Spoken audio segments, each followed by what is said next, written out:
வணக்கம் மக்களே, நிறைய பேர் பார்த்துருப்பீங்க. என்னடா இந்த நேஷனல் அவார்டு இஷ்யூன்னு சொல்லிட்டு நிறைய பேர் பார்த்து பேசிட்டே இருக்கும். ஸோ என்னன்னு சொல்லிட்டு நானும் ஓப்பன் பண்ணி பார்த்தோம் அப்படின்னா, இந்த பெஸ்ட் ஆக்டருக்கான அவார்டு வந்து பிருத்திவிராஜ்க்கு வந்து கொடுத்துருந்துருக்கலாம். சரிங்களா, இதோட பெட்டர் படங்கள் வந்திருக்கலாம், இல்லைன்னு சொல்றது இல்லை. பட் இருந்தாலும் இந்த படத்துக்கு ஆடு ஜீவிதம் படத்துக்கு அவர் வந்து அவ்வளோ தூரம் கஷ்டப்பட்டு நடிச்சிருந்திருக்காரு. அவரோட உடம்பு அவ்வளோ தூரம் வருத்தி நடிச்சிருந்திருக்காரு. அவர் எவ்வளோ தூரம் கஷ்டப்பட்டு நடிச்சிருக்காரு அப்படின்னு சொல்லிட்டு அந்த மூவியை ஒரு தடவை பார்த்துருந்தாங்க அப்படின்னா கண்டிப்பாக வந்து சொல்லியிருந்தாங்க, இவ்வளோ தூரம் கஷ்டப்பட்டு நடித்த ஒரு நடிகருக்கு ஏன் நீங்கள் வந்து நேஷனல் அவார்டு வந்து ரெஃபர் பண்ணல அப்படின்னு சொல்லிட்டு நடிகர் ஊர்வசியும் வந்து கேட்டிருந்திருக்காங்க. ஸோ இருந்தாலும் அவங்களும் சப்போர்ட் பண்ணி கேட்டிருந்திருக்காங்க, ஏன் கொடுக்கல அப்படின்னு சொல்லிட்டு. ஊர்வசி வந்து பார்த்தீங்க அப்படின்னா பெஸ்ட் சப்போர்ட்டிங் ஆக்டரில் வந்து அவங்க வந்து செலக்ட் பண்ணியிருந்திருக்காங்க. ஸோ இருந்தாலும் நேஷனல் அவார்டு வந்து யாருக்கு கொடுத்துருக்கு அப்படின்னு, பெஸ்ட் ஆக்டர் அவார்டு யாருக்கு கொடுத்துருக்கு அப்படின்னா ஷாருக் கானுக்கு வந்து கொடுத்துருக்காங்க. ஸோ ஜவான் படத்துக்காண்டி.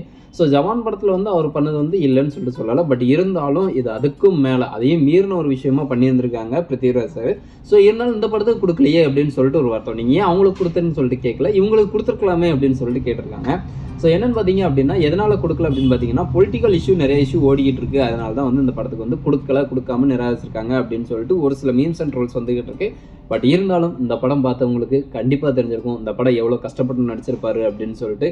ஏன்னா இந்த படத்தில் வந்து அவ்வளோ தூரம் உடம்பை வருத்தி எடுத்து அவர் வந்து உண்மையிலே ஒரு பாலைவனத்தில் போய் இருந்து அவ்வளோ தூரம் கஷ்டப்பட்டு 40 நாள் 50 நாள் சாப்பிடாம இல்லாமல் அந்த உடம்பு அவ்வளோ தூரம் கஷ்டப்பட்டு இந்த படம் வந்து நடிச்சிருந்திருக்காரு. இருந்தாலும் இவருக்கு பெஸ்ட் ஆக்டர் அவார்டு வந்து கொடுத்துருந்துருக்கலாம். ஸோ இந்த வீடியோ பற்றி கருத்து உங்களுக்கு என்ன அப்படின்னு சொல்லிட்டு நீங்கள் வந்து கமெண்ட் செக்ஷனில் தெரிவிச்சிருங்க. மீண்டும் அடுத்த வீடியோ வந்து பார்க்குறேன். நம்ம சேனலை வந்து சப்ஸ்கிரைப் பண்ணாமல் பார்த்துருந்தீங்க அப்படின்னா சப்ஸ்கிரைப் பண்ணிக்கோங்க. அப்படின்னா தான் அடுத்தடுத்த வீடியோவில் வந்து உங்களை வந்து அப்லோட். இந்த கான்ட்ரவர்சியான பேச்சுக்கு நேஷனல் அவார்டு இஷ்யூக்குன்னு சொல்லிட்டு ஃபுல் வீடியோ வேணும் அப்படின்னா நீங்கள் சொல்லுங்கள், தாராளமாக நான் கண்டிப்பாக போட்டு விடுறேன். தேங்க்யூ.